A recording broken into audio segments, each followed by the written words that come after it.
Sürücülərin məsuliyyətə cəlb olunması ilə bağlı qanuna dəyişiklik ola bilər. Milli AZ xəbər verir ki, sürücülərlə cərimələnmə barəsində yaranan narazılığı aradan qaldırmaq məqsədi ilə Milli Məclisdə İnzibati Xətalar Məcəlləsinə dəyişiklik təklif olunub. Layihəyə əsasən, cərimə qərarı ona aid materiallar 24 saat müddətində şəxs üçün yaradılan elektron kabinetdə yerləşdirilmədiyi halda da şəxs inzibati məsuliyyətə cəlb olunmayacaq. Məsələ ilə bağlı nəqliyyat eksperti Elməddin Muradlı bildirib ki, xüsusi texniki vasitələrin çəkdiyi cərimələr şəxsin elektron kabinetinə bir gün ərzində yerləşdirilməlidir.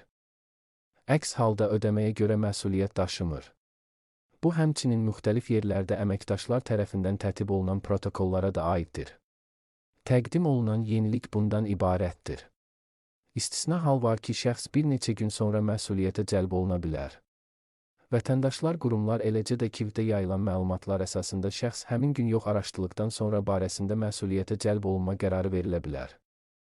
Məsələyə DİPİ də münasibət bildirib, mövcud qanunvericiliyə əsasən yol hərəkəti, təhlükəsizliyi və avtomobil yollarından istifadə qaydaları əleyhinə olan inzibati xətalar foto və video qeydiyyat funksiyalarına malik xüsusi texniki vasitələrin köməyi ilə aşkarlandıqda inzibati tənbeh barədə elektron qərar və onun əlavəsi həmin xətanın törədildiyi vaxtdan bir gün ərzində hər bir nəqliyyat vasitəsi istifadəçisinin elektron kabinetinə yerləşdirilir. Qeyd edək ki, təklif qəbul olunarsa, vətəndaşlar 24 saatdan gec yerləşdirilən elektron qərarın ləğvinə nail ola biləcəklər.